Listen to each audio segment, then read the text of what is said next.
Good morning, everyone. This is Tony from Her Homestead Skills, and really not much happening with me today. I did go off to the garden this morning, and anyone who has looked into the community section will know that I picked my first asparagus of the season, which is, it looks beautiful, and hopefully we'll find it on the dinner plate this evening, because nothing better than fresh asparagus. Yes, it was kind of difficult gardening. I did plant all of my broccoli, and I have a lot of broccoli plants, and I also planted quite a bit of those potatoes that I had put in little cups and were growing. I do still have some potatoes that had just sprouted, and I'd cut the sprout back, and I have yet to plant those, but the soil was so damp and wet that it was just 3 times the work that it needed to be, just because of the weight of the soil. So tomorrow should be better. We're supposed to have wonderful weather today, and it should dry up a little bit better in the next couple of days. So I will be doing a little bit of gardening every morning, and hopefully get a lot of things in the ground. We're expecting finally nice weather. Like, we've had a lot of rain. For May, that's unusual. For April, it wasn't. But anyway, it's nothing wrong with rain. I did come home, and then I ran a few errands, one of which was repairing these glasses. You know, these little plastic bits that sit on your nose. One of them had fallen off, and so I had to take them in to get repaired. And while I was doing that, I was discussing it with Mark, and I said, yeah, he had a beautiful old pair of Serengetis that had the same issue, and he hadn't worn those for years because he can't anymore. So I did pull them out and to see if I could get them repaired at the same time. They were once very expensive sunglasses, and yeah, got the little plastic bits changed on both sets of glasses. And he didn't even charge me anything. That was really nice.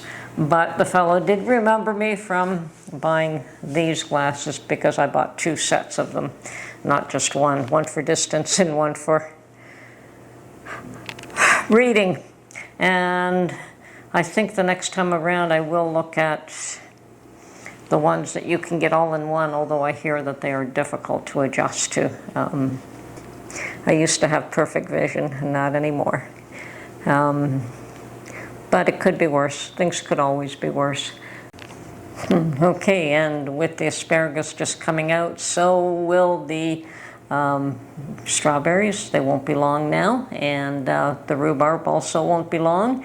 And I'm just finishing up a jar of strawberry and rhubarb jam, and was it ever good? And I certainly plan to make more of that this year. And I have to rethink a few things. I did discuss the idea of what do you do when you have to be evacuated, and I think that that is something that I have to look into personally a little closer. I really don't expect to ever be evacuated. That doesn't mean it won't happen. You know, one never knows what situation occurs, and how much time you have to grab something and run. So I've got to rethink that. I've got to make a list of the things that I want to make sure that I take with me.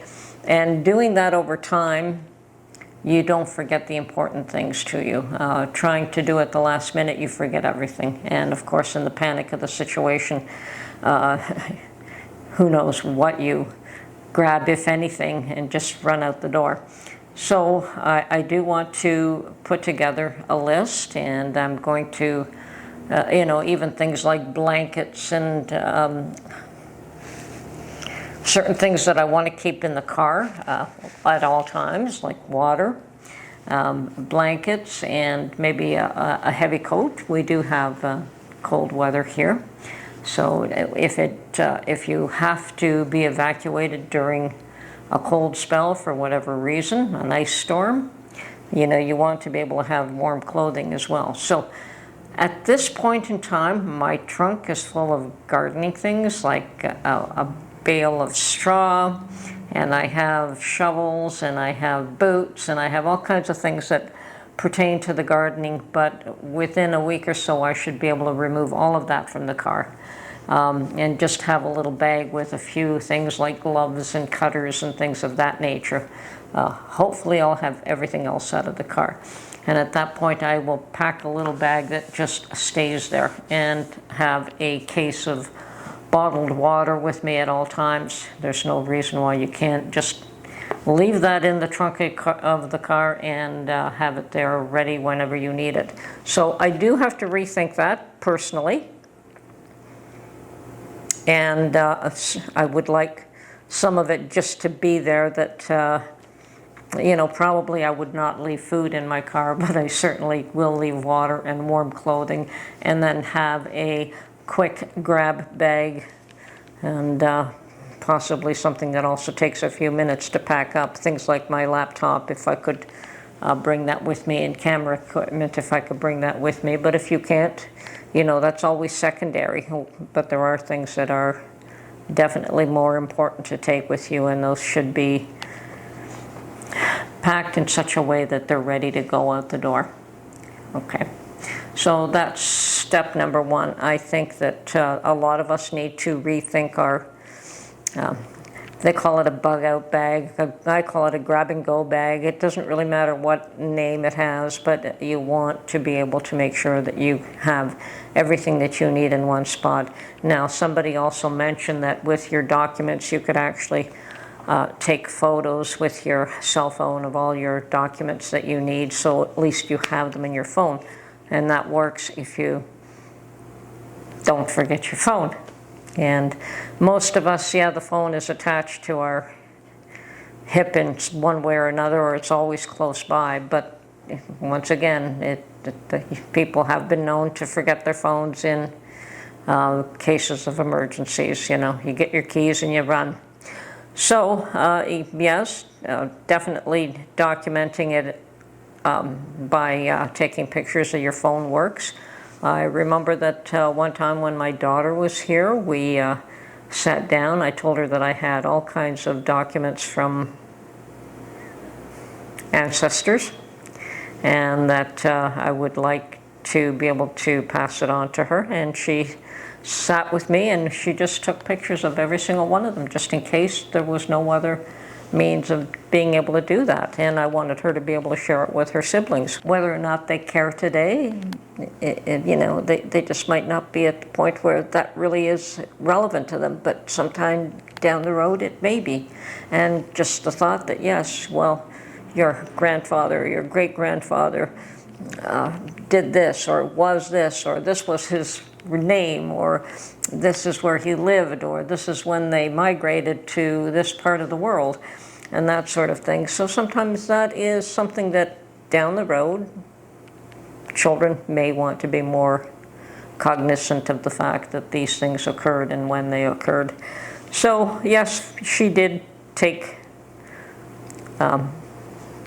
electronic pictures of all of them, and the whole idea was to make a copy for her siblings, and they would each have a copy of it, which is what I really wanted to have happen.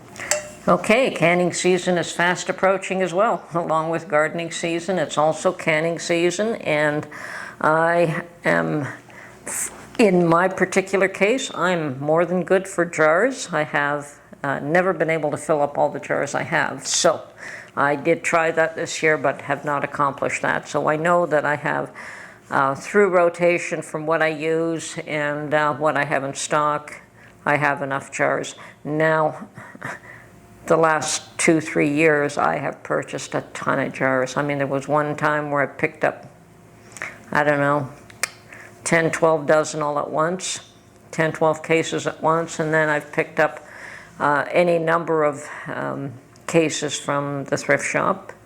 I will always buy them at the thrift shops when I can find them. They're at a reasonable price, and lately I have not bothered. I have more empty jars with nothing to fill them, and I still have a ton of jars that are full of things that I haven't used. So I'm a little bit cautious of canning up too many things that do not get used up too much, and I'm cutting back on some of those things. Just recently I canned up more mushrooms, and I have stayed away from canning up any more chicken stock. I still could can up chicken stock. I can still find chicken carcasses, but I got so tired of doing them all winter long, and Mark just having chicken stock for breakfast every morning. It got to be quite the drain on me, but I think that I have to try and start doing that again and get ahead of the game. Like if I have, 40 or 50 jars of chicken stock all canned up, then I would be ahead of the game. And that would take quite a bit of effort on my part. But doing it when you feel like it and not because you're running low is also a better way to go. So yes, I have to plan that a little more carefully and not let him know I'm doing it. But this time of year, he's not so keen on drinking his jar of chicken stock every morning anyway. It's usually a winter thing. And so, yes, summer's coming. Hooray, hooray. The cold and the dampness is all behind us, and from here on in, it should be hot weather and the occasional rainstorm, which is absolutely fine by me. Well, this is Tony from Her Homestead Skills. Hope you enjoyed this video, and we will catch you on the next one. Bye for now.